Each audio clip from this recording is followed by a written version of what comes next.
अस्सलाम वालेकुम। प्रोग्राम जुर्म अंजाम के साथ मैं हूं मुजाहिद शेख। आज के प्रोग्राम में हम आपको दिखाएंगे कि एक शोहर अपनी बीवी को कत्ल क्यों करता है। इब्तदाई तफ्तीश के मुताबिक अब तक ये मालूम हुआ है कि जायदाद के तनाज़े पर बीवी को कत्ल करने वाला कोई और नहीं, उसका शोहर है। पुलिस क्या कहती है और मुलजिम क्या कहता है और लवाहिकीन क्या कहते हैं, ये सब कुछ आपको दिखाएंगे इस प्रोग्राम में। थाना ग्रीन टाउन में जो एक अफसोसनाक वाक़या पेश आता है कि शोहर के हाथों बीवी कत्ल होती है। कुल्हाड़ियों के वार मार के शोहर जो है वो अपनी बीवी को कत्ल कर देता है। अफसोसनाक वाक़या है। लवाहिकीन के पास हैं हम, उनके बेटे जो हैं वो तीनों इस वक्त हमारे साथ मौजूद हैं, उनके घर में हैं। बड़ा अफसोसनाक वाक़या हुआ की होया। नाम की है तुहाडा ते किस तरह वाक़या पेश? मेरा नाम अफजल है। अफजल ज़रा दसो कि किस तरह वाक़या होया। वालदा और वालद दी आपस दे विच नाचाकी सी, घरेलू झगड़ा रहिंदा सी? सर वो घरेलू जिहड़ा ना मामलात वो तो हर एक घर कोई छोटी मोटी माड़ी मोटी हुंदी रहिंदी है। मियाँ बीवी दा अक्सर हुंदा, हर घर दी कहानी। पर ਇਹਦੀ कुछ समझ नहीं आई की बन गया बंदे नूं की नहीं बन गया। असी जदों दी अपनी होश संभाली हुण मुछदाड़ी आ गई, असी अज तक लड़दे नहीं वेखिया आपस ਵਿੱਚ ਦੋ ਜੀ। कदी कदार होया कोई गाली गलोच छोटा मोटा कोई लड़ाई झगड़ा हो गया तो हो गया, वो हर घर हुंदा, कोई ऐसी वड्डी गल नहीं। तो पता नहीं बंदे दी अकल दे की पर्दा पै गई या की नहीं पै गया, वल्ला आलम। असी सारे आपो आप सुबह सुबह काम ते निकले हैं, कोई 7 वजे निकलिया कोई 8 वजे, मैं घरों 6 वजे चला गया। तो बाद जो मैंने फोन पहुंचे जी ਤੁਹਾਡੀ ਵਾਲਦਾ ਇਸ ਤਰ੍ਹਾਂ ਕਤਲ ਹੋ ਗਈ। ਅੱਛਾ, ਜਿਸ ਦਿਨ ਵਾਕਿਆ ਪੇਸ਼ ਆਂਦਾ ਹੈ ਤੇ ਤੇਰਾ ਵਾਲਿਦ ਦੱਸਦਾ ਹੈ ਕਿ ਉਹ ਬੈਠੇ ਸਨ, ਕਿਸੇ ਗੱਲ ਤੇ ਬਹਿਸ ਹੋ ਰਹੀ ਸੀ ਔਰ ਪੁਲਿਸ ਦੀ ਇਨਵੈਸਟੀਗੇਸ਼ਨ ਜਿਹੜੀ ਉਹ ਕਹਿੰਦੀ ਹੈ ਕਿ ਸ਼ਾਇਦ ਕੋਈ ਤੈਨੂੰ ਤੇਰੀ ਵਾਲਦਾ ਨੂੰ ਕੋਈ ਪੈਸੇ ਜਾਂ ਸਮਾਨ ਮਿਲਿਆ ਸੀ ਹਿੱਸੇ ਦਾ, ਤੇ ਉਹਦੇ ਤੋਂ ਇਹਨਾਂ ਦੀ ਲੜਾਈ ਦਾ ਆਗਾਜ਼ ਹੋਇਆ। ਸਰ ਕੋਈ ਹਿੱਸਾ ਤੇ ਕੋਈ ਐਸੀ ਸਾਡੀ ਕੋਈ ਜਾਇਦਾਦ ਹੈ ਨਹੀਂ, ਠੀਕ ਹੈ। ਜਿਹੜੀ ਸਾਡੀ ਪਿੰਡ ਦੀ ਜਗ੍ਹਾ ਹੈ ਨਾ, ਮੈਂ ਜਗ੍ਹਾ ਦਾ ਵੀ ਰਾਤੀ ਉਹ ਥਾਣੇਦਾਰ ਸਾਹਿਬ ਨੇ ਮੈਨੂੰ ਪੁੱਛਿਆ, ਮੈਂ ਕਿਹਾ ਸਰ ਸਾਡਾ ਕੋਈ ਇਸ ਮਾਮਲੇ 'ਚ ਕੋਈ ਤਲੁਕਾਤ ਨਹੀਂ ਹੈ। ਤੇ ਜਿਹੜੀ ਪਿੰਡ ਦੀ ਜਗ੍ਹਾ ਉਹ ਪਿੰਡ ਹੀ ਦਿੱਤੀ ਹੈ, ਮੁੰਡੇ ਆਪੋ ਆਪਣਾ ਪੱਠਾ ਭੜਾ ਬੀਜਣ ਵੜਦੇ ਨੇ, ਖਾਂਦੇ ਪੀਂਦੇ ਨੇ, ਸਾਨੂੰ ਉਸ ਚੀਜ਼ ਨਾਲ ਕੋਈ ਤਲਕ ਵਾਸਤਾ ਨਹੀਂ। ਠੀਕ ਹੈ। ਅਸੀਂ ਲਾਹੌਰ ਆ ਗਏ ਛੋਟੇ ਛੋਟੇ, ਜਿਸ ਤਰ੍ਹਾਂ ਇਹ ਬੱਚੀ ਐਡੇ ਐਡੇ ਅਸੀਂ ਸੀ ਜਦੋਂ ਅਸੀਂ ਲਾਹੌਰ ਆਏ ਹਾਂ। ਠੀਕ ਹੈ। ਇਹ ਤੇ ਘਰ ਬਣਾਉਣ ਨੂੰ ਮੇਰਾ ਖਿਆਲ ਕੋਈ 2 2.5 3 ਸਾਲ ਹੋ ਗਏ ਹੋਣੇ, ਵੱਧ ਤੋਂ ਵੱਧ 4 ਸਾਲ। ਠੀਕ ਹੈ। ਸਾਰੀ ਉਮਰ ਸਾਰਾ ਹੀ ਝੂਪੜੀ 'ਚ ਗੁਜ਼ਾਰੀ ਹੈ। ਅੱਛਾ। ਮੀਆਂ ਪਲਾਜ਼ੇ ਹੀ ਝੂਪੜੀ 'ਚ ਰਹੇ ਸਾਰੀ ਉਮਰ। ਅੱਛਾ। ਤੇ ਉਸ ਤੋਂ ਬਾਅਦ ਮਾਰ ਮੌਕੇ 'ਚ ਘਰ ਬਣਾਇਆ। ਇਹ ਨਹੀਂ ਕਿ ਸਾਡੇ ਵਾਲਦ ਨੇ ਨਹੀਂ ਕੰਮ ਕੀਤਾ। ਠੀਕ ਹੈ। ਸਾਡੇ ਵਾਲਦ ਸਾਹਿਬ ਨੇ ਵੀ ਬੜੀ ਮਿਹਨਤ ਕੀਤੀ ਹੈ, ਸਾਡੀ ਵਾਲਦਾ ਨੇ ਵੀ ਆਪਣੇ ਆਪ ਨੂੰ ਬੜਾ ਕੁੰਝ ਕੇ ਰੱਖਿਆ, ਆਪਣਾ ਬਣਾਉਣ ਦੀ ਸੋਚੀ ਕਿ ਮੈਂ ਗਵਾਉਣਾ ਨਹੀਂ, ਆਪਣੇ ਬੱਚੇ ਨਾਲ ਨਾ ਬਣਾਉਣਾ। ਤੇ ਅੱਜ ਉਹਨਾਂ ਚਲੋ ਜੇ ਬਣਾਇਆ ਤੇ ਅੱਜ ਵਾਲਦ ਨਹੀਂ ਰਹੀ ਸਿਰ ਤੇ, ਨਾ ਵਾਲਦ ਰਿਹਾ। ਅੱਛਾ, ਇਹ ਦੱਸ ਕੇ ਵਾਲਦੈਨ ਜਦੋਂ ਇੰਨੀ ਮਿਹਨਤ ਕਰਦੇ ਨੇ, ਇੱਕ ਛੋਟਾ ਜਿਹਾ ਘਰ ਵੀ ਬਣਾਇਆ ਤੁਸੀਂ ਔਰ ਇਹ ਮਜ਼ੀਦ ਇਹਦੇ 'ਚ ਕੰਮ ਵੀ ਹੋਣ ਵਾਲਾ ਰਹਿੰਦਾ, ਲੇਕਿਨ ਅੱਲਾ ਨੇ ਤੁਹਾਨੂੰ ਆਪਣੀ ਛੱਤ ਦੇਤੀ। ਐਸੀ ਕੀ ਵਜ੍ਹਾ ਬਣੀ, ਐਸੀ ਕੀ ਗੱਲ ਹੋਈ? ਐਸੀ ਮੈਂ ਇਹ ਤੇ ਹੈਰਾਨ ਆ, ਪਰੇਸ਼ਾਨ ਆ ਕਿ ਇੱਕ ਬੰਦਾ ਜੋ ਸਾਲ ਤੋਂ ਬਹਿ ਕੇ ਘਰ ਖਾ ਰਿਹਾ, ਰੋਟੀ ਪਾਣੀ ਹਰ ਚੀਜ਼ ਉਹਨੂੰ ਬੈਠਣ ਨੂੰ ਮਿਲ ਰਹੀ, ਪਤਾ ਨਹੀਂ ਉਹ ਬੰਦੇ ਦੇ ਜ਼ਿਹਨ ਤੇ ਕੀ ਪਰਦਾ ਪੈ ਗਿਆ, ਕੀ ਉਹਦੇ ਜ਼ਿਹਨ ਦਿਲ ਦੇ 'ਚ ਇੱਕ ਵਹਿਮ ਬਹਿ ਗਿਆ, ਉਹਨੂੰ ਉਹ ਹੀ ਲੈ ਕੇ ਬਹਿ ਗਿਆ। ਪਤਾ ਨਹੀਂ ਉਹਦੇ ਦਿਲ ਦੇ ਕੀ ਬੀਤੀ ਹੈ ਕੀ ਨਹੀਂ ਬੀਤੀ। ਵਹਿਮ ਕਿਸ ਤਰ੍ਹਾਂ ਦਾ ਪੈ ਗਿਆ? ਵਹਿਮ ਇਹ ਇੱਕ ਸ਼ੱਕ, ਇੱਕ बीवी ते शक करना? नहीं बीवी ते नहीं, वो तो एक लहदा गल है। तू आ गया तेरे ते कर लिया, मैं आ गया मेरे ते कर लिया, वो आ गया ਉਹਦੇ ਤੇ ਕਰ ਲਿਆ। ਕਿੰਨੇ ਅਰਸੇ ਤੋਂ ਇਸ ਤਰ੍ਹਾਂ ਦਾ? ਕਿ ਨਾ ਕੋਈ ਸਾਲ ਨਹੀਂ ਤੇ ਕੋਈ 7-8 ਮਹੀਨਿਆਂ ਤੋਂ 9 ਮਹੀਨਿਆਂ ਤੋਂ ਲਾ ਲਓ। ਅੱਛਾ, ਜਦੋਂ ਇਹ ਵਾਕਿਆ ਪੇਸ਼ ਆਇਆ ਤੇ ਉਦੋਂ ਘਰ ਵਿੱਚ ਕੌਣ ਸੀ ਮੌਜੂਦ? ਤੂੰ ਵੀ ਮੌਜੂਦ ਸੀ? ਨਹੀਂ ਮੈਂ ਤੇ ਸੀ ਕੋਟ ਅਬਦੁਲ ਮਾਲਕ ਕੰਮ ਤੇ ਰਕਸ਼ੇ ਤੇ। ਠੀਕ ਹੈ। ਇਹ ਵੀ ਭਾਈ ਬੱਚੇ ਛੱਡਣ ਚਲਾ ਗਿਆ ਕੋਈ 9 ਵਜੇ ਦੇ ਕਰੀਬ। ਠੀਕ ਹੈ। ਚਿਮਚਿਮ ਰਕਸ਼ਾ ਉਹਦੇ ਤੇ ਸਵਾਰੀਆਂ ਦਾ ਵੀ ਲਾਂਦਾ। ਇਹ ਛੋਟਾ ਭਾਈ ਹੈ, ਇਹਨੂੰ ਪਹਿਲੇ ਉਹਨਾਂ ਕਿਹਾ ਕਿ ਜਾਓ ਤੂੰ ਕਬੂਤਰਾਂ ਨੂੰ ਦਾਣਾ। ਇਹ ਇੱਕ ਘਰ ਸੀ ਤੇ ਮੇਰੀ ਭਰਜਾਈ ਘਰ ਸੀ। ਠੀਕ ਹੈ। ਤੇ ਇਹਨੂੰ ਉਹਨਾਂ ਕਿਹਾ ਕਿ ਜਾ ਦਾਣਾ ਪਾਇਆ, ਤੇ ਮੇਰੀ ਵਾਲਦਾ ਨੇ ਕਿਹਾ ਭਰਜਾਈ ਮੇਰੀ ਨੂੰ ਕਿ ਤੂੰ ਨਾ ਛੋਟਿਆਂ ਨੂੰ ਕੱਪੜੇ ਪਾਏ, ਕਿ ਇੱਕ ਬੇਟੀ ਹੈ ਤੇ ਇੱਕ ਬੇਟਾ 3 ਮਹੀਨਿਆਂ ਦਾ। ਠੀਕ ਹੈ। ਤੇ ਉਹ ਕੱਪੜੇ ਪਾਉਣ ਆ ਗਏ ਨੇ ਉੱਪਰ ਇਹ ਦੂਸਰੀ ਮੰਜ਼ਿਲ ਦੇ ਅੰਦਰ, ਤੇ ਇਹ ਛੋਟਾ ਉੱਤੇ ਕਬੂਤਰਾਂ ਨੂੰ ਦਾਣਾ ਪਾਣੀ ਪਾਉਣ ਲੱਗ ਪਿਆ। ਤੇ ਜਦੋਂ ਇਹ ਦਾਣਾ ਪਾਣੀ ਪਾ ਕੇ ਆਇਆ ਥੱਲੇ ਤੇ ਇਹਨੇ ਦੇਖਿਆ ਵਾਲਦਾ ਕਤਲ ਹੋਈ ਪਈ ਹੈ। ਇਹ ਫਿਰ ਦੋਵੇਂ ਵੀ ਡਰ ਕੇ ਭੱਜੇ ਨੇ, ਭੱਜ ਕੇ ਤੇ ਇਹਨੇ ਦਰਵਾਜ਼ੇ ਦੀ ਕੁੰਡੀ ਲਾਈ ਤੇ ਇਸ ਘਰ ਛਲਾਂਗ ਲਾ ਗਏ। ਤੇ ਉਹ ਫਿਰ ਜਦੋਂ ਉਹ ਇਹ ਇੱਧਰ ਚਲੇ ਗਏ ਨੇ, ਬਾਅਦ 'ਚੋਂ ਫਿਰ ਉਨੀ ਦੇਰ ਨੂੰ ਥੱਲੇ ਕਰਕੇ ਆਪਣਾ ਕੰਮ ਤੇ ਚਲਾ ਗਿਆ। ਉਹ ਫਿਰ ਕੋਈ ਮਹੱਲੇ ਵਾਲੇ ਨੂੰ 1-2 ਘਰਾਂ ਨੇ ਦੱਸਿਆ, ਸਾਡੀ ਨਾਲ ਦੇ ਘਰ ਇੱਕ ਬੜੀ ਅੱਛੀ ਹੈ, ਬੜਾ ਉਹਦੇ ਨਾਲ ਸ਼ੁਰੂ ਤੋਂ ਤਲਕ ਵਾਸਤਾ, ਬੜੀ ਇੱਜ਼ਤ ਕਰਦੇ ਨੇ। ਠੀਕ ਹੈ। ਕੋਈ ਐਸੀ ਸਾਡੀ ਨਹੀਂ, ਸਾਨੂੰ ਵੀ 2-3 ਸਾਲ ਹੋ ਚੱਲੇ ਨੇ ਇੱਥੇ ਆਇਆਂ ਨੂੰ, ਕੋਈ ਐਸੀ ਸਾਡੀ ਕਿਸੇ ਨਾਲ ਲੜਾਈ ਨਹੀਂ, ਕੋਈ ਦੰਗਾ ਫਸਾਦ ਨਹੀਂ। ਸਗੋਂ ਸਾਡੇ ਮੁਹੱਲੇ ਵਾਲੀਆਂ, ਸਾਡੀ ਮਾਂ ਦੀਆਂ, ਸਾਡੇ ਪਿਓ ਦੀਆਂ ਸਾਡੀਆਂ ਤਾਰੀਫਾਂ ਕਰਦੇ ਨੇ ਕਿ ਯਾਰ ਇਹਨਾਂ ਦੇ ਬੱਚੇ ਵਾਰਾ ਨਹੀਂ ਫਿਰਦੇ ਆ, ਗਲੀਆਂ 'ਚ ਨਹੀਂ ਜਾ ਕੇ ਆਪਣੀ ਮਿਹਨਤ ਮਜ਼ਦੂਰੀ ਕੀਤੀ ਹੈ। ਜਿੱਦਣ ਕੰਮ ਤੋਂ ਛੁੱਟੀ ਉਦੋਂ ਸਾਰਾ ਆਪਣੇ ਘਰ, ਹਾਲੇ ਕਿ ਸਾਡੀ ਛੱਤ ਵੀ ਵੇਲੋ ਟਾਪ ਦੀ, ਕੋਈ ਘਰ ਲਾਮਾ ਨਹੀਂ ਦਿੰਦਾ ਕਿ ਤੁਹਾਡੇ ਮੁੰਡੇ ਸਾਰੀ ਦਿਹਾੜੀ ਛੱਤ ਤੇ ਚੜੇ ਨੇ, ਇੰਜ ਕਰਦੇ ਨੇ। ਕਿਸੇ ਵਜ੍ਹਾ ਤੋਂ ਕੋਈ ਵੀ ਘਰ ਇੱਥੇ ਜਿੰਨੇ ਵੀ 4 ਚਫੇਰੇ ਘਰ ਨੇ, ਲੱਗੇ ਛੋਟੇ ਛੋਟੇ ਨੇ, ਕੋਈ ਵੀ ਉਹ ਸਗੋਂ ਸ਼ਾਬਸ਼ਾਂ ਦਿੰਦੇ ਨੇ ਕਿ ਯਾਰ ਜੇ ਉੱਤੇ ਬਹਿ ਕੇ ਕਰ ਦਿੰਦੇ ਤਾਂ ਥੱਲੇ ਬਹਿ ਜੀਦਾ, ਕਲੀਨ ਵਿਛਾਇਆ ਉਹਦੇ ਤੇ ਲੰਮਾ ਪੈ ਜੀਦਾ, ਮੰਜੀ ਉੱਥੇ ਬਹਿ ਜੀਦਾ। ਕਦੀ ਨਹੀਂ ਕਿਸੇ ਵੱਲ ਝਾਕਿਆ ਕਿ ਉਹ ਕੀ ਕਰ ਰਿਹਾ, ਕਿ ਉਹ ਕੀ ਕਰ। ਅੱਛਾ, ਸਾਡੇ ਮਹੱਲੇ ਵਾਲਿਆਂ ਵੀ ਤਾਰੀਫਾਂ ਕਰਦੇ ਨੇ, ਮੇਰੀ ਵਾਲਦਾ ਦੀਆਂ ਕਰਦੇ ਨੇ, ਇੱਥੋਂ ਤੱਕ ਕਿ ਥਾਣੇ ਵਾਲੇ ਵੀ ਕਰਦੇ ਨੇ। ਜਦੋਂ ਉਹਨਾਂ ਮਹੱਲੇਦਾਰਾਂ ਕੋਲ ਸੁਣਿਆ ਨਾ ਤੇ ਉਹ ਕਹਿੰਦੇ ਨੇ ਯਾਰ ਬੁੱਢੀ ਨਹੀਂ ਸੀ, ਬੰਦਾ ਸੀ। ਅੱਛਾ, ਦੱਸ ਕੇ ਤੂੰ ਆਪਣੇ ਵਾਲਦਾ ਦੇ ਕਤਲ ਦੇ ਵਿੱਚ ਮੁਕੱਦਮੇ ਦਾ ਮੁਦਈ ਹੈ। ਜੀ ਜੀ। ਦੂਸਰੇ ਪਾਸੇ ਵਾਲਦ ਹੈ। ਜੀ ਜੀ। ਤੇ ਦਿਲ ਨੂੰ ਹੱਥ ਤੇ ਬੜਾ ਪੈਂਦਾ ਹੋਣਾ। ਸਰ ਸਾਡੇ ਦੇ ਅੰਦਰ ਵੜ ਕੇ ਕੋਈ ਨਹੀਂ ਪੈਂਦਾ। ਰੱਬ ਤੇ ਸਾਡਾ ਉੱਜੜ ਗਿਆ, ਰੱਬ ਸਾਡਾ ਉੱਜੜ ਗਿਆ। ਮਾਂ ਸੀ, ਮਾਂ ਦਾ ਸਾਇਆ ਵੀ ਚਲਾ ਗਿਆ। ਪਿਓ ਸੀ, ਪਿਓ ਜੇਲ੍ਹ ਚਲਾ ਜੇ। ਤੇ ਪਿਓ ਨੂੰ ਕੋਈ ਮਾਫੀ ਦੀ ਗੁੰਜਾਇਸ਼ ਨਿਕਲ ਸਕਦੀ ਹੈ ਜਾਂ ਮਾਫੀ ਨਿਕਲੇਗੀ? ਅਸੀਂ ਤੇ ਹਾਲੇ ਆਈ ਸਲਾਹ ਬਣਾ ਰਹੇ ਹਾਂ, ਕੋਈ ਟਾਈਮ ਆਇਆ, ਉਹਦੇ ਗੱਲ ਜ਼ਹਿਨ 'ਚ ਬੈਠੀ। ਹਾਲੇ ਕਿ ਉਹ ਮੀਆਂ ਬੀਵੀ ਨੇ, ਸਾਡੇ ਨਾਲੋਂ ਵੱਧ ਦੁੱਖ ਉਸ ਬੰਦੇ ਨੂੰ ਵੀ ਹੋਇਆ ਹੋਏਗਾ, ਇਹ ਨਹੀਂ ਕਿ ਨਹੀਂ ਹੋਇਆ। ਬੀਵੀ ਨੂੰ ਵੀ ਤੇ ਕਤਲ ਨਹੀਂ ਨਾ ਕਰ ਸਕਦਾ, ਕਾਨੂੰਨ ਤੇ ਇਸ ਚੀਜ਼ ਦੀ ਇਜਾਜ਼ਤ ਨਹੀਂ ਦਿੰਦਾ। ਕਾਨੂੰਨ ਇਸ ਚੀਜ਼ ਦੀ ਇਜਾਜ਼ਤ ਨਹੀਂ ਦਿੰਦਾ, ਮੈਂ ਤੁਹਾਡੀ ਗੱਲ ਸਮਝ ਰਿਹਾ। ਉਹ ਸਾਡੇ ਤੋਂ ਵੀ ਸ਼ਾਇਦ ਉਸ ਬੰਦੇ ਨੂੰ ਦੁੱਖ ਜ਼ਿਆਦਾ ਹੋਇਆ ਹੋਵੇ ਤੇ ਹੋਏਗਾ, ਕਿਉਂਕਿ ਉਹ ਮੀਆਂ ਬੀਵੀ ਨੇ ਇੱਕ ਪਰਦਾ ਮੀਆਂ ਬੀਵੀ ਦਾ। ਠੀਕ, ਤੇ ਅਸੀਂ ਤੇ ਉਹਦੀ ਔਲਾਦ, ਅਸੀਂ ਤੇ ਅੱਜ ਪੈਦਾ ਹੋਏ ਆ। ਉਹਨਾਂ ਦੇ ਤਾਂ ਸਦੀਆਂ ਤੋਂ ਚੱਲ ਰਿਹਾ।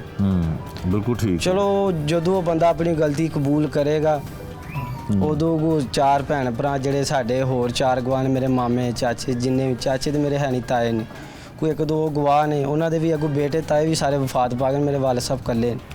दूसरा बेटा भी है जी हमारे साथ, उससे भी बात करते हैं। क्या नाम है आपका? मेरा नाम अली अरशद। अली अरशद, बड़ा अफसोसनाक वाक़या होया ते तू कित्थे सा जो तैनू इतला मिली कि इस तरह घर विच वाक़या होया? वापटा टाउन गोल चक्कर। ते की काम करना है तू? रश का ड्राइवर है। अक्सर ड्राइवर है। तो वालिद दा कदी इस तरह झगड़ा नहीं होया जिस तरह तेरे भाई ने भी दसिया, दोनों बड़ी मेहनत करके तुहाडे वास्ते घर भी बनाया, की ऐसी गल हुई कि इन्ना तैश च आ गया वालिद कि अपनी दुख सुख दी साथी बीवी नूं ही मार दिता? सर जी असी तो अपनी होश दे विच अपनी मां नूं मैके जांदे भी नहीं वेख्या, लड़के की उंज 4 दिनों वास्ते भी नहीं गई, असी अपनी होश दे विच वेख्या। ते अज असी आप ये सोचते रहना कि असी की कर सकते, की सोचिए, किस बारे सोचिए। वो तुहानू बड़ी मेहनत करके पाल रहे सन, माँ भी तुहाडी काम करदी सी, मजदूरी करके तुहाडी माँ खुद अपनी माँ ने मेहनत की, अपने कोठियां काम किया, सफाइयां करवाइया माई ने। बच्चे उदों छोटे छोटे होंदे सी ते अज चलो इन्हां दे विआह रखे ने, 2 बच्चों दे, 1 बच्ची 1 बच्चा, इन्हां दोवां दे विआह सी दूसरे महीने। हाँ जी, अगले महीने? हाँ जी, तीसरे महीने 7 ਤੋਂ ਲੈ ਕੇ 10 ਤਰੀਕ ਤੱਕ। तीसरे महीने शादी सी? तेरी शादी सी? ਮੇਰੀ ਤੇ ਮੇਰੀ ਤੋਂ ਛੋਟੀ ਸਿਸਟਰ ਸੀ। अच्छा, तैयारियां मुकम्मल कर लियां सन? ਬੜੇ ਚਾਅ ਸਨ, ਸਾਨੂੰ ਮਹੱਲੇ ਵਾਲੇ ਵੀ ਹੁਣ ਦੱਸਦੇ ਨੇ ਕਿ ਵਾਲਦਾ ਤੁਹਾਡੀ ਕਹਿੰਦੀ ਸੀ ਫਲਾਣੀ ਚੀਜ਼ ਲਿਆਣੀ, ਫਲਾਣੀ ਲੈ। ਚਾਹ ਦੇ ਚਾਹ ਹੀ ਰਹਿ ਗਏ ਸਰ। तू शादीशुदा है? हाँ जी। कितने बच्चे ने? वैसे तो मेरे 7-8 बच्चे हुए ने, लेकिन हुण 2 बच्चे ने बस। 2 बच्चे ने ते बड़ा प्यार होएगा तेरे बच्चों दे नाल भी? दादी बस नूं? जी मेरी माँ ने सारा कुछ किया, मेरी माँ ने मेरे बच्चे ला के दिते मैनूं। ਦਾਦੇ ਨੇ बड़ा इलाज करवाया मेरी माँ ने, मेरी बेगम दा। अच्छा बेटा इधर आओ, की नाम है तेरा? इब्रार हुसैन। इबरार, ਜਦੋਂ ਇਹ ਵਾਕਿਆ ਹੋਇਆ ਤੂੰ ਘਰ ਸੈਂ? ਹਾਂਜੀ, ਤੇ ਕੀ ਹੋਇਆ ਸੀ, ਕਿਸ ਤਰ੍ਹਾਂ ਕੀ ਦੇਖਿਆ ਤੂੰ? ਮੈਂ ਛੱਤ ਤੇ ਹੈਗਾ ਸੀ ਤੇ ਮੈਂ ਦਾਣਾ ਪਾ ਕੇ ਥੱਲੇ ਚਲਾ ਗਿਆ। ਕਬੂਤਰ ਰੱਖੇ ਹੋਏ ਨੇ? ਹਾਂਜੀ, ਵਾਲਿਦ ਨੇ ਤੇਰੇ ਰੱਖੇ ਨੇ? ਪਹਿਲੇ ਵਾਲਦ ਨੇ ਰੱਖੇ ਸੀ ਤੇ ਉਹ ਸਾਲ ਤੋਂ ਬਿਮਾਰ ਹੋ ਗਿਆ ਤੇ ਕਮਰੇ 'ਚ ਬੈਠੇ ਰਹਿੰਦੇ। ਅੱਛਾ, ਉੱਪਰ ਨਹੀਂ ਜਾਂਦੇ ਸਨ? ਹਾਂਜੀ, ਤੇ ਫਿਰ ਮੇਰੇ ਭਾਈਆਂ ਨੇ ਸ਼ੌਂਕ ਰੱਖਿਆ। ਅੱਛਾ, ਤੇ ਤੂੰ ਉੱਪਰ ਕਬੂਤਰਾਂ ਨੂੰ ਦਾਣਾ ਪਾ ਰਿਹਾ ਸੈਂ? ਮੈਂ ਦਾਣਾ ਪਾ ਕੇ ਥੱਲੇ ਗਿਆ ਤੇ ਮਮਾ ਮਰੀ ਹੋਈ ਸੀ, ਫਿਰ ਮੈਂ ਉਵੇਂ ਵੇਖ ਕੇ ਉੱਤੇ ਭੱਜ ਗਿਆ। ਲੱਗੇ ਤੇ ਭੱਜ ਆਏ। ਅੱਛਾ, ਡਰ ਕੇ ਤੂੰ ਉੱਤੇ ਆ ਗਿਆ। ਹਾਂਜੀ ਤੇ ਵਾਲਿਦ ਉਦੋਂ ਤੇਰਾ ਕਿੱਥੇ ਸੀ? ਕੋਲ ਹੀ ਸੀ? ਹਾਂਜੀ, ਫਿਰ ਉਹ ਚਲਾ ਗਿਆ ਉੱਥੋਂ? ਤੂੰ ਕਿਹਨੂੰ ਦੱਸਿਆ ਫਿਰ ਸਭ ਤੋਂ ਪਹਿਲੇ ਜਦੋਂ ਉੱਪਰ ਆਇਆ? ਭਾਬੀ ਤੇਰੀ ਸੀ ਘਰ? ਹਾਂਜੀ, ਉਹਨੂੰ ਦੱਸਿਆ? ਹੁਣ ਕਿਹੜੀ ਕਲਾਸ ਵਿੱਚ ਪੜ੍ਹਨਾ ਹੈ? 5 ਵਿੱਚ ਪੜਦਾ ਸੀ 2 ਮਹੀਨੇ ਹੋ ਗਏ 2-3 ਛੱਡ ਦਿੱਤਾ ਸਕੂਲ। ਉਹਦੀ ਕੀ ਵਜ੍ਹਾ ਹੈ?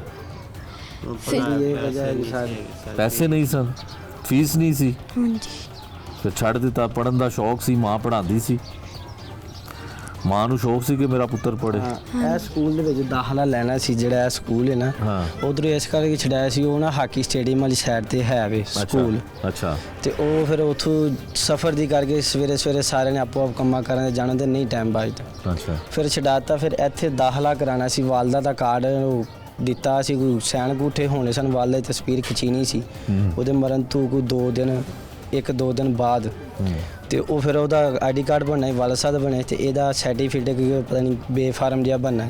ਫਿਰ ਇੱਥੇ ਦਾਖਲਾ ਕਰਾਣੇ ਕਿ ਚੱਲ ਇੱਥੋਂ ਨਿਕਲਿਆ ਸਵੇਰੇ ਵਰਦੀ ਪਾ ਕੇ ਤੇ ਪੜ੍ਹ ਕੇ ਤੇ ਸਕੂਲ ਨਾਲ ਘਰ ਆ ਗਏ। वो ए वजह से।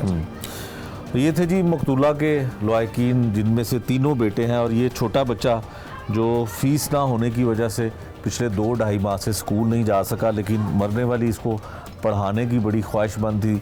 और इस बेटे की उसने शादी रखी हुई थी और एक बेटी की शादी थी, तकरीबन 1 माह के बाद शादी थी, लेकिन किस्मत ने उसे मौका ना दिया कि इन दोनों की शादी वो देख सकती। कितने साल हो गए ने? 16 17 18 16-17 साल हो गए ने। 18 साल हो अच्छा, बच्चे किन्ने नहीं? बच्चे 6 बच्चे 6 ने। किन्नियां शादियां नहीं? ਇਹੋ ਹੀ ਸ਼ਾਦੀ ਪਹਿਲੀ ਹੋਈ। यही शादी किस तरह की सी? घर वाले ने की? ਹਾਂਜੀ ਘਰ ਵਾਲਿਆਂ किन्ने की सी घर वाले चो? ਮੇਰੇ ਵਾਲਦ ਸਾਹਿਬ ਨੇ, ਮੇਰੀ ਵਾਲਦਾ ਵੀ ਜਿੰਦਾ ਸੀ ਉਦੋਂ। अच्छा, तो बीवी तेरी रिश्तेदार भी सी तेरी? ਹੈ ਰਿਸ਼ਤੇਦਾਰ ਸੀ, की लगदी सी? ਮਾਮੇ ਦੇ ਸਕੇ ਦੀ ਬੇਟੀ ਸੀ। सक्के मामे दी बेटी सी। कितना अरसा हो गया सी शादी नूं? ਅਰਸਾ ਗੁੱਤੀ 35 ਸਾਲ ਹੋ ਹੀ ਗਏ। 30-35 साल हो गए सन, ते 6 बच्चे ने। ਹਾਂਜੀ ਧੀਆਂ ਕਿੰਨੀਆਂ ਨੇ? 2 ਬੇਟੀਆਂ ਨੇ। ਉਹ ਸ਼ਾਦੀशुदा ਨੇ? ਨਹੀਂ ਸਰ, ਬੇਟੇ ਸ਼ਾਦੀशुदा ਨੇ? ਇੱਕ ਬੇਟਾ ਸ਼ਾਦੀशुदा, ਦੂਸਰੇ ਅਜੇ ਉਸੇ ਤਰ੍ਹਾਂ ਹੀ ਉਹਨਾਂ ਦੀ ਸ਼ਾਦੀ ਕਰਨੀ ਸੀ। ਅੱਛਾ, ਤੇ ਸਾਰਾ ਖਰਚਾ ਕੌਣ ਘਰ ਦਾ ਚਲਾ ਰਿਹਾ ਸੀ? ਬੱਚੇ ਜਵਾਨ ਨੇ, ਬੱਚੇ ਕਰਦੇ ਸਨ ਰਕਸ਼ਾ ਵਗੈਰਾ, ਜਿਸ ਤਰ੍ਹਾਂ ਮੈਂ ਚਲਾ ਰਿਹਾ ਸਾਂ ਉਸ ਤਰ੍ਹਾਂ ਹੀ ਉਹ ਚਲਾ ਰਿਹਾ। ਠੀਕ ਹੈ, ਤੇ ਬੀਵੀ ਵੀ ਘਰਾਂ 'ਚ ਕੰਮ ਕਰਦੀ ਸੀ ਤੇਰੀ? ਜਦੋਂ ਦਾ ਮੈਂ ਬਿਮਾਰ ਹੋਇਆ ਉਦੋਂ ਦੀ ਨਹੀਂ ਸੀ ਜਾਂਦੀ, ਪਹਿਲੇ ਜਾਂਦੀ ਸੀ। ਬੀਵੀ ਤੇ ਬੜੀ ਚੰਗੀ ਸੀ ਫਿਰ ਉਂਝ ਤੇਰੇ? ਮੈਂ ਪਹਿਲੇ ਰੋਕਦਾ ਸਾਂ ਵੀ ਨਾ ਜਾਇਆ ਕਰੋ, ਕਿਉਂ ਰੋਕਣਾ ਸਾ ਤੂੰ? ਕਿ ਬੱਚੇ ਵੀ ਜਵਾਨ ਨੇ, ਮੈਂ ਵੀ ਕਰਨਾ ਹੈ, ਨਾ ਕਰਿਆ ਕਰੇ, ਅੱਛਾ, ਆਪਣਾ ਕਰ ਰਿਹਾ ਕਰੇ। ਠੀਕ ਹੈ।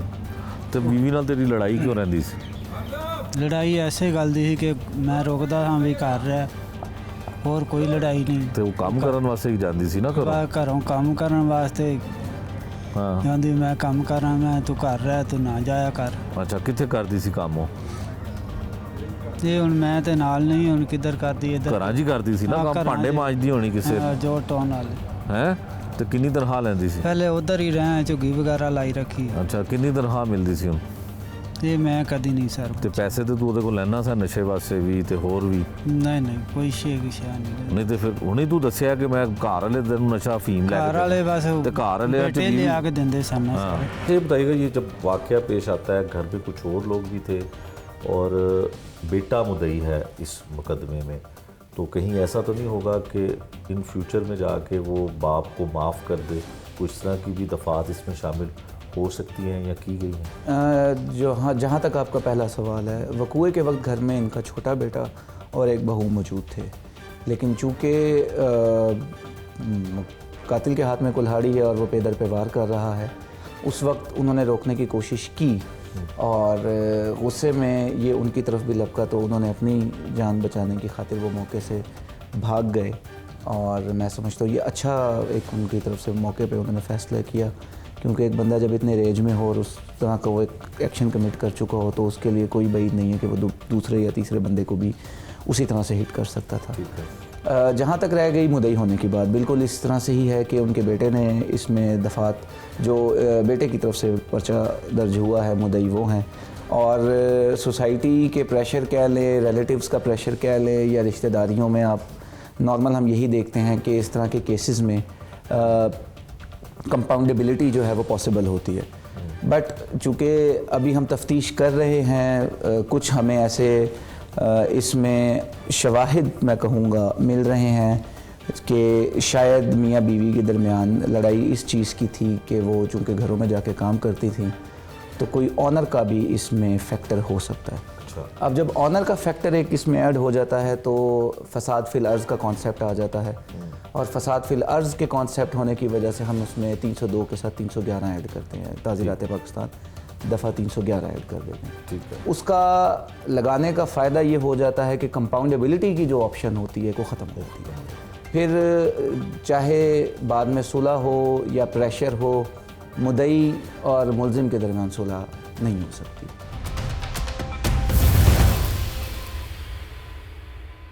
थाना ग्रीन टाउन की हदूद में बीवी को कत्ल करने वाला शोहर और कातिल पुलिस ने गिरफ्तार कर लिया है। किस तरह से ये वाक़या हुआ, किस तरह से इसने कत्ल किया मुलजिम ने, इससे मालूम करते हैं ये वारदात इसने किस तरह से की। क्या नाम है तुम्हारा? गुलाम रसूल सर। गुलाम रसूल, उच्ची बोल। गुलाम रसूल सर। कित्थे दा रहने वाला है? मैं सर बागड़ियाँ शफी पार्क दा। शफी पार्क दा की काम करना है? ਕੰਮ ਮੈਂ ਸਰੀਏ ਦਾ ਪਹਿਲੇ ਕਰਦਾ ਸਾਂ, ਜਦੋਂ ਦਾ ਬਿਮਾਰ ਹੋਇਆ ਉਦੋਂ ਦਾ ਬੱਚੇ ਬੁੱਚੇ ਕਰਦੇ ਨੇ। बीमार की होया? ਕੋਈ ਪਤਾ ਨਹੀਂ ਸੀ ਚੱਲਦਾ ਵੀ ਕੀ ਬਣਦਾ ਮੇਰੇ ਨਾਲ ਜਾਂ ਕੀ ਹੁੰਦਾ। ਕੀ ਪਤਾ ਤੈਨੂੰ ਕੀ ਲੱਗਦਾ ਸੀ? ਡਾਕਟਰ ਨੂੰ ਦਿਖਾਇਆ ਸੀ? ਡਾਕਟਰ ਨੂੰ ਦਿਖਾਇਆ, ਕੋਈ ਸਮਝ ਚ ਨਹੀਂ, ਕੋਈ ਗੋਲੀਆਂ ਦੇ ਦਿੰਦੇ ਸਨ। ਅੱਛਾ। ਉਹ ਵੀ ਖਾਦਿਆਂ ਕੋਈ ਅਸਰ ਨਹੀਂ, ਕੋਈ ਪਤਾ ਨਹੀਂ। ਅੱਲਾ ਜਾਣੇ ਕੀ ਬਣਿਆ, ਜਿਸਮ ਨੂੰ ਸਾੜ ਪੈਂਦਾ ਸੀ, ਇੰਜ ਲੱਗਦਾ ਜਿਵੇਂ ਕੋਈ ਤਿਆਬ ਸੜਦਾ। ਅੱਛਾ। ਤੇ ਜਿਹੜਾ ਨਸ਼ਾ ਕਰਨਾ ਸੀ ਉਹਦੇ ਨਾਲ ਕੁਝ ਨਹੀਂ ਹੁੰਦਾ ਸੀ? ਉਹਦੇ ਨਾਲ ਸਕੂਨ ਮਿਲਦਾ ਸੀ? ਬਸ ਉਹਦੇ ਨਾਲ ਕੋਈ ਝੱਟ ਸਕੂਨ ਮਿਲਦਾ ਸੀ। ਕੀ ਨਸ਼ਾ ਕਰਨਾ ਸੀ? ਫੀਮ ਦਾ ਹੀ ਨਸ਼ਾ ਕਰਦਾ। ਫੀਮ ਦਾ ਨਸ਼ਾ? ਤੇ ਫੀਮ ਕਿੱਥੋਂ ਲੈਣਾ ਸੀ? ਕੰਮ ਤੇ ਤੂੰ ਕਰਦਾ ਨਹੀਂ ਸੀ, ਪੈਸੇ ਕਿੱਥੋਂ ਆਉਂਦੇ ਸਨ? ਫੀਮ ਘਰ ਦੇ ਹੀ ਲਿਆਉਂਦੇ ਸਨ। ਮੈਂ ਆਖੀ ਜਾਵੇਂ ਮੈਂ ਕੰਮ ਕਰਦਾ ਸਾਂ, ਤੇ ਕੰਮ ਤੇ ਪਹਿਲੇ ਹੀ ਕਰਦਾ ਹਾਂ ਜਿਹੜਾ ਕਰਦਾ ਸੀ। ਕਿੱਥੇ ਦਾ ਰਹਿਣ ਵਾਲਾ? ਪਿੱਛੋਂ ਕਿਹੜਾ ਇਲਾਕਾ ਲਾਹੌਰ ਤੋਂ? ਪਹਿਲੇ ਕਿੱਥੇ ਦਾ? ਪਹਿਲੇ ਸ਼ੇਖਪੁਰੇ ਦਾ। ਸ਼ੇਖੂਪੁਰੇ ਦਾ। ਤੇ ਇੱਥੇ ਕਿੰਨੇ ਅਰਸੇ ਤੋਂ ਰਹਿ ਰਹੇ ਆ ਲਾਹੌਰ ਵਿੱਚ? ਇਹ ਤਾਂ ਕੋਈ 17-18 ਸਾਲ 20 ਸਾਲ ਹੋ ਚੱਲੇ। ਅੱਛਾ, ਇੰਨਾ ਸੋਚ ਕੇ ਨਾ ਦੱਸ, ਜਲਦੀ ਦੱਸ, ਕਿੰਨੇ ਸਾਲ ਹੋ ਗਏ ਨੇ? 16-17 18 16-17 ਸਾਲ ਹੋ ਗਏ ਨੇ। 18 ਸਾਲ ਹੋ ਅੱਛਾ, ਬੱਚੇ ਕਿੰਨੇ ਨੇ? ਬੱਚੇ 6। ਬੱਚੇ 6 ਨੇ। ਕਿੰਨੀਆਂ ਸ਼ਾਦੀਆਂ ਨੇ? ਇਹੋ ਹੀ ਸ਼ਾਦੀ ਪਹਿਲੀ। ਇਹੀ ਸ਼ਾਦੀ ਕਿਸ ਤਰ੍ਹਾਂ ਕੀਤੀ ਸੀ? ਘਰ ਵਾਲਿਆਂ ਨੇ ਕੀਤੀ ਸੀ? ਹਾਂਜੀ, ਘਰ ਵਾਲਿਆਂ। ਕਿੰਨੇ ਕੀਤੀ ਸੀ ਘਰ ਵਾਲਿਆਂ ਚੋਂ? ਮੇਰੇ ਵਾਲਦ ਸਾਹਿਬ ਨੇ, ਮੇਰੀ ਵਾਲਦਾ ਵੀ ਜਿੰਦਾ ਸੀ ਉਦੋਂ। ਅੱਛਾ। ਤੇ ਬੀਵੀ ਤੇਰੀ ਰਿਸ਼ਤੇਦਾਰ ਵੀ ਸੀ ਤੇਰੀ? ਹਾਂ, ਰਿਸ਼ਤੇਦਾਰ ਸੀ। ਕੀ ਲੱਗਦੀ ਸੀ? ਮਾਮੇ ਦੇ ਸਕੇ ਦੀ ਬੇਟੀ ਸੀ। ਸਕੇ ਮਾਮੇ ਦੀ ਬੇਟੀ ਸੀ। ਕਿੰਨਾ ਅਰਸਾ ਹੋ ਗਿਆ ਸੀ ਸ਼ਾਦੀ ਨੂੰ? ਅਰਸਾ ਕੁੱਤੀ 35 ਸਾਲ ਹੋ ਹੀ ਗਏ। 30-35 ਸਾਲ ਹੋ ਗਏ ਸਨ। ਤੇ 6 ਬੱਚੇ ਨੇ। ਹਾਂਜੀ। ਧੀਆਂ ਕਿੰਨੀਆਂ ਨੇ? 2 ਬੇਟੀਆਂ ਨੇ। ਉਹ ਸ਼ਾਦੀशुदा ਨੇ? ਨਹੀਂ ਸਰ। ਬੇਟੇ ਸ਼ਾਦੀशुदा ਨੇ? ਇੱਕ ਬੇਟਾ ਸ਼ਾਦੀशुदा, ਦੂਸਰੇ ਅਜੇ ਉਸੇ ਤਰ੍ਹਾਂ ਹੀ ਉਹਨਾਂ ਦੀ ਸ਼ਾਦੀ ਕਰਨੀ ਸੀ। ਅੱਛਾ। ਤੇ ਸਾਰਾ ਖਰਚਾ ਕੌਣ ਘਰ ਦਾ ਚਲਾ ਰਿਹਾ ਸੀ? ਬੱਚੇ ਜਵਾਨ ਨੇ, ਬੱਚੇ ਕਰਦੇ ਸਨ ਰਕਸ਼ਾ ਵਗੈਰਾ, ਜਿਸ ਤਰ੍ਹਾਂ ਮੈਂ ਚਲਾ ਰਿਹਾ ਸਾਂ ਉਸ ਤਰ੍ਹਾਂ ਹੀ ਉਹ ਚਲਾ ਰਿਹਾ। ਠੀਕ ਹੈ। ਤੇ ਬੀਵੀ ਵੀ ਘਰਾਂ 'ਚ ਕੰਮ ਕਰਦੀ ਸੀ ਤੇਰੀ? ਜਦੋਂ ਦਾ ਮੈਂ ਬਿਮਾਰ ਹੋਇਆ ਉਦੋਂ ਦੀ ਨਹੀਂ ਸੀ ਜਾਂਦੀ, ਪਹਿਲੇ ਜਾਂਦੀ ਸੀ। ਬੀਵੀ ਤੇ ਬੜੀ ਚੰਗੀ ਸੀ ਫਿਰ ਉਂਝ ਤੇਰੇ? ਮੈਂ ਪਹਿਲੇ ਰੋਕਦਾ ਸਾਂ ਵੀ ਨਾ ਜਾਇਆ ਕਰੋ। ਕਿਉਂ ਰੋਕਣਾ ਸੀ ਤੂੰ? ਕਿ ਬੱਚੇ ਵੀ ਜਵਾਨ ਨੇ, ਮੈਂ ਵੀ ਕਰਨਾ ਹੈ, ਨਾ ਕਰਿਆ ਕਰੇ, ਅੱਛਾ। ਆਪਣਾ ਕਰ ਰਿਹਾ ਕਰੇ। ਠੀਕ ਹੈ। ਤੇ ਬੀਵੀ ਨਾਲ ਤੇਰੀ ਲੜਾਈ ਕਿਉਂ ਰਹਿੰਦੀ ਸੀ? ਲੜਾਈ ਐਸੇ ਗੱਲ ਦੀ ਸੀ ਕਿ ਮੈਂ ਰੋਕਦਾ ਸਾਂ ਵੀ ਕਰ ਰਿਹਾ, ਹੋਰ ਕੋਈ ਲੜਾਈ ਨਹੀਂ। ਤੇ ਉਹ ਕੰਮ ਕਰਨ ਵਾਸਤੇ ਹੀ ਜਾਂਦੀ ਸੀ ਨਾ ਘਰੋਂ? ਘਰੋਂ ਕੰਮ ਕਰਨ ਵਾਸਤੇ ਹਾਂ। ਜਾਂਦੀ, ਮੈਂ ਕੰਮ ਕਰਾਂ, ਮੈਂ ਤੂੰ ਕਰ ਰਿਹਾ, ਤੂੰ ਨਾ ਜਾਇਆ ਕਰ। ਅੱਛਾ। ਕਿੱਥੇ ਕਰਦੀ ਸੀ ਕੰਮ ਉਹ? ਇਹ ਹੁਣ ਮੈਂ ਤੇ ਨਾਲ ਨਹੀਂ, ਹੁਣ ਕਿੱਧਰ ਕਰਦੀ ਇੱਧਰ। ਘਰਾਂ 'ਚ ਹੀ ਕਰਦੀ ਸੀ ਨਾ ਹਾਂ, ਕੰਮ? ਘਰਾਂ ਭਾਂਡੇ 'ਚ। ਮਾਂਜਦੀ ਹੋਣੀ ਕਿਸੇ? ਜੋ ਟੋਨ ਨਾਲ। ਹੈ। ਤੇ ਕਿੰਨੀ ਤਨਖਾਹ ਲੈਂਦੀ ਸੀ? ਪਹਿਲੇ ਉਧਰ ਹੀ ਰਹਿ, ਝੁੱਗੀ ਵਗੈਰਾ ਲਾਈ ਰੱਖੀ। ਅੱਛਾ। ਕਿੰਨੀ ਤਨਖਾਹ ਮਿਲਦੀ ਸੀ ਹੁਣ? ਇਹ ਮੈਂ ਕਦੀ ਨਹੀਂ ਸਰ। ਤੇ ਪੈਸੇ ਤੇ ਤੂੰ ਉਹਦੇ ਕੋਲ ਲੈਣਾ ਸੀ ਨਸ਼ੇ ਵਾਸਤੇ ਵੀ ਤੇ ਹੋਰ ਵੀ? ਨਹੀਂ, ਕੋਈ ਸ਼ੇ ਕੀ ਸ਼ਾ ਨਹੀਂ। ਨਹੀਂ ਤੇ ਫਿਰ ਹੁਣੇ ਤੂੰ ਦੱਸਿਆ ਕਿ ਮੈਂ ਘਰ ਵਾਲੇ ਦਿਨ ਨੂੰ ਨਸ਼ਾ ਫੀਮ ਲੈ ਕੇ ਘਰ ਵਾਲੇ ਬਸ ਤੇ ਘਰ ਵਾਲੇ ਬੇਟੇ ਲਿਆ ਕੇ ਦਿੰਦੇ ਸਨ ਸਰ। ਮੈਂ ਹੁਣ ਇਹ ਤੇ ਨਹੀਂ, ਮੈਂ ਔਰ ਉਹਦੇ ਕੋਲੋਂ ਆਉਂਦਾ ਵੀ ਤੂੰ ਰਾ ਮੈਨੂੰ ਦੇ ਦੇ, ਮੈਂ ਦਵਾਈ ਲਿਆਵਾਂ। ਅੱਛਾ। ਬੱਚੇ ਬੁੱਚੇ ਲੈ ਲਓ ਆਉਂਦੇ ਜਦੋਂ ਦਾ ਬਿਮਾਰ ਸਾਂ। ਹਾਂ। ਅੱਗੇ ਜਦੋਂ ਠੀਕ ਸਾਂ ਉਦੋਂ ਨਾ ਮੈਂ ਆਪ ਹੀ ਕਰਦਾ ਸਾਂ, ਆਪ ਹੀ ਮੈਂ ਲੈ ਆਉਂਦਾ ਸਾਂ ਕਿਰਿਆ ਨਾ ਕਿਰਿਆ। ਠੀਕ ਹੈ। ਤੇ ਕਤਲ ਕਿਉਂ ਕੀਤਾ ਬੀਵੀ ਨੂੰ? ਬਸ ਸਰ ਐਵੇਂ ਦਿਮਾਗ ਫਿਰਿਆ। ਦਿਮਾਗ ਕਿਵੇਂ ਫਿਰਿਆ? ਜਿਸਮ ਹੀ ਤੇਰੇ ਸਾੜ ਪੈਂਦਾ ਸੀ, ਨਸ਼ਾ ਤੂੰ ਕਰਨਾ ਸੀ, ਕੀ ਦਿਮਾਗ ਨੂੰ ਹੋਇਆ? ਬਸ ਬੈਠੇ ਸਾਂ, ਬੈਠਿਆਂ ਆਖਣ ਲੱਗੀ ਗੱਲ ਕੋ ਖਰੇ ਕਿਸ ਤਰ੍ਹਾਂ ਆਈ ਹੈ। ਹਾਂ। ਆਖਣ ਲੱਗੇ ਮੈਨੂੰ ਵੱਢ ਦੇ, ਮੈਨੂੰ ਸ਼ਹੀਦ ਕਰ ਦੇ। ਜਿਹੜੀ ਗੱਲ ਦਾ ਸਵਾਲ ਪੁੱਛਣਾ ਉਹ ਅੱਗੋਂ ਜਵਾਬ ਉਲਟੀ ਦੇਣਾ। ਅੱਛਾ। ਸਹੀ ਜਵਾਬ ਨਹੀਂ ਦੇਣਾ। ਅੱਛਾ। ਕੀ ਜਵਾਬ ਦੇਣਾ? ਵੀ ਇਸ ਤਰ੍ਹਾਂ ਕੋਈ ਵੀ ਗੱਲ ਪੁੱਛਣੀ ਹੈ ਨਾ, ਅੱਗੋਂ ਤੂੰ ਉਲਟ ਕੀ ਜਵਾਬ। ਪੁੱਛਣਾ ਸੀ? ਕੋਈ ਗੱਲ ਤੇ ਦੱਸ ਨਾ, ਕੀ ਪੁੱਛਣਾ ਸੀ? ਜਾਂ ਕੋਈ ਘਰ ਦੀ ਕੋਈ ਵੀ ਗੱਲ ਹੁੰਦੀ ਸੀ, ਅੱਛਾ। ਉਹ ਐਸੇ ਤਰ੍ਹਾਂ ਬਸ ਅੱਗੋਂ ਉਲਟ ਜਵਾਬ ਹੀ ਦੇਣਾ। ਉਲਟ ਜਵਾਬ ਦਿੰਦੀ ਸੀ? ਫਿਰ ਤੈਨੂੰ ਉਹਨੇ ਕਿਹਾ ਤੂੰ ਵੱਢ ਦੇ, ਤੂੰ ਵੱਢ ਦਿੱਤਾ? ਬਸ ਐਸੇ ਤਰ੍ਹਾਂ ਹੀ ਗੁੱਸਾ ਚੜਿਆ ਯਕਦਮ। ਅੱਛਾ, ਤੇ ਕੁਹਾੜੀ ਕਿੱਥੇ ਕੋਲ ਹੀ ਰੱਖੀ ਹੋਈ ਸੀ? ਉੱਥੇ ਹੀ ਪਈ ਸੀ ਕੁਹਾੜੀ ਕਿਹਦੀ ਸੀ?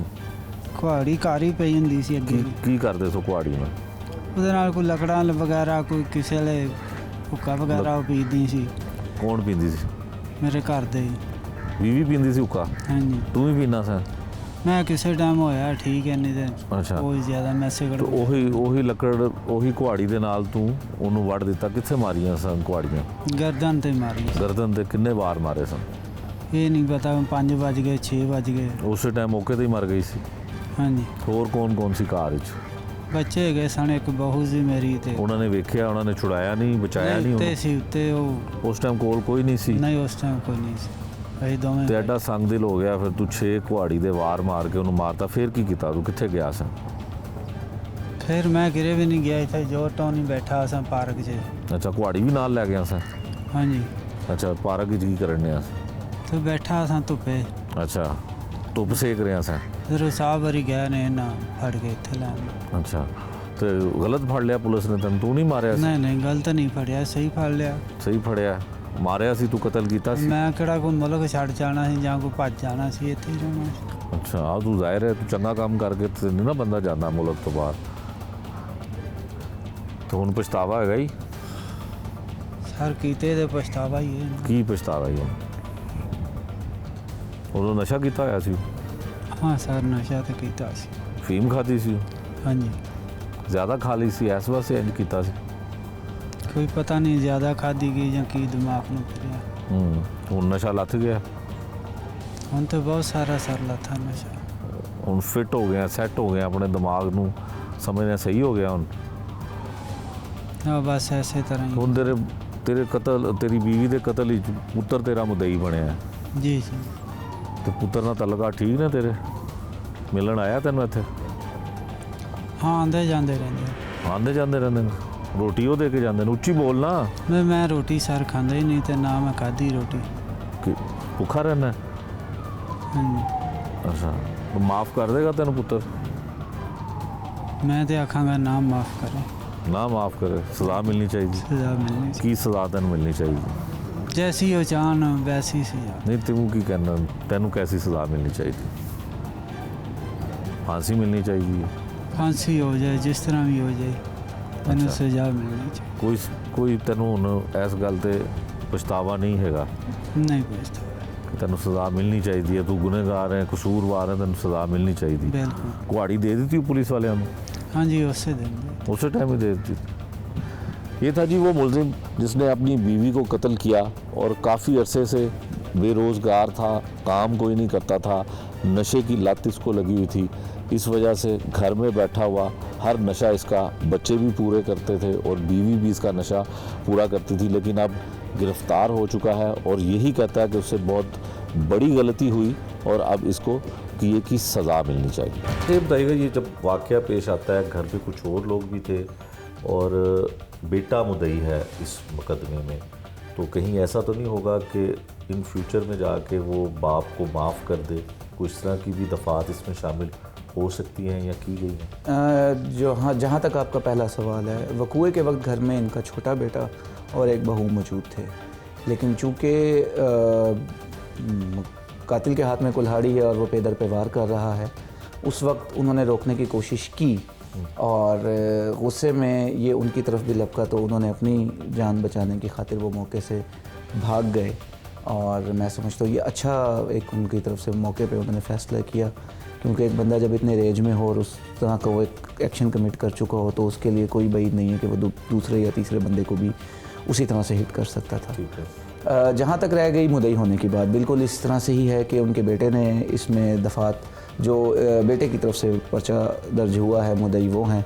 और सोसाइटी के प्रेशर कह लें, रिलेटिव्स का प्रेशर कह लें, या रिश्तेदारियों में आप नॉर्मल हम यही देखते हैं कि इस तरह के केसेस में कंपाउंडेबिलिटी जो है वो पॉसिबल होती है।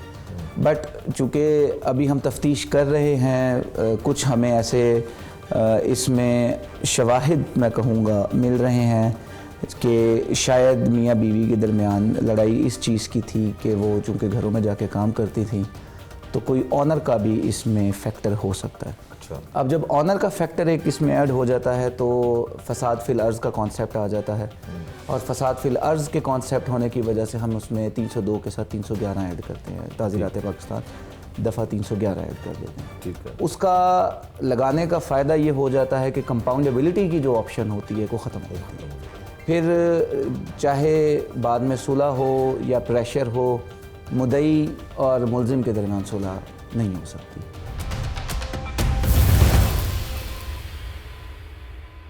एसपी सदर इन्वेस्टिगेशन इर्तज़ा कमेल हैं जी हमारे साथ।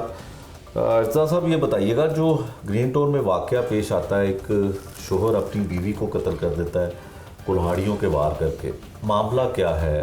बीवी को कत्ल कर देता है?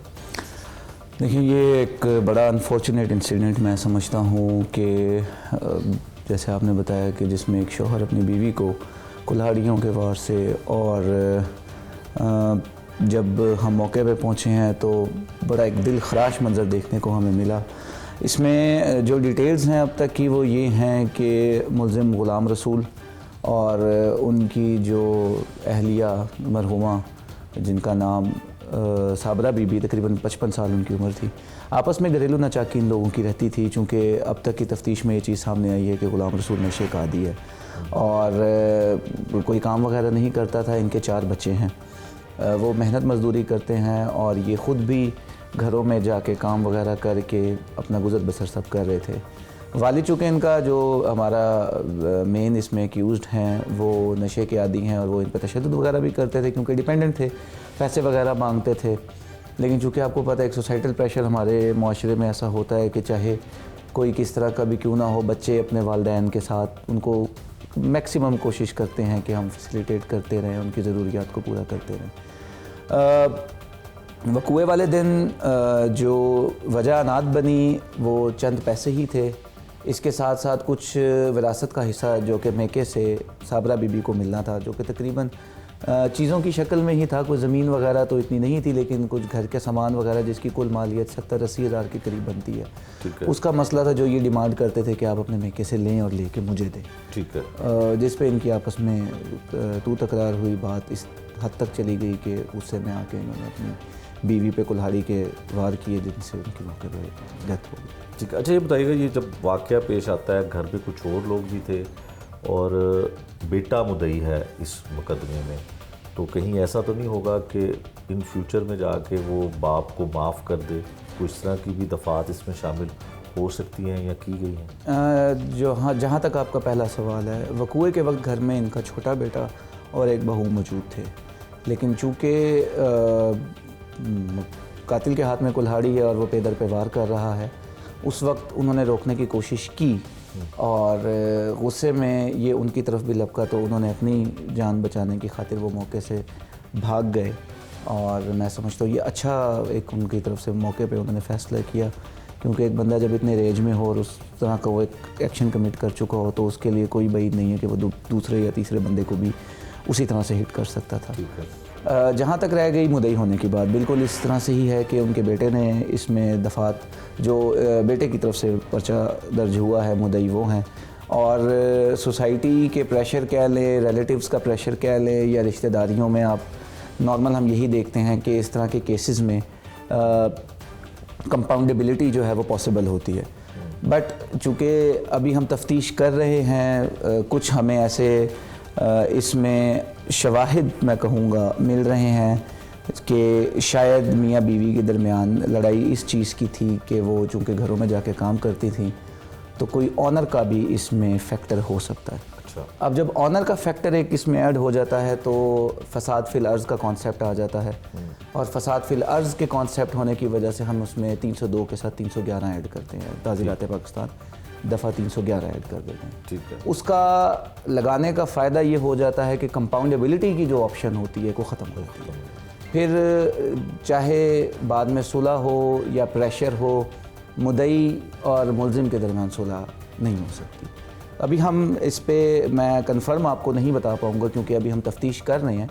कुछ हमें इस तरह की बातें मिल रही हैं जिनको भी हम कंफर्म करेंगे, और अगर इसमें 311 एप्लीकेबल हुई तो हम इंशाल्लाह एज सून एज पॉसिबल इसको लगा के इसको हम ऑनर किलिंग की तरफ। ठीक है। अच्छा सर, ये बताइएगा कि मुलजिम पहले भी तशद्दुद करता रहा है और यकीनन पुलिस ने एक अच्छा काम किया कि कत्ल हुआ, मुकदमा दर्ज हुआ और मुलजिम को गिरफ़्तार भी आपने कर लिया।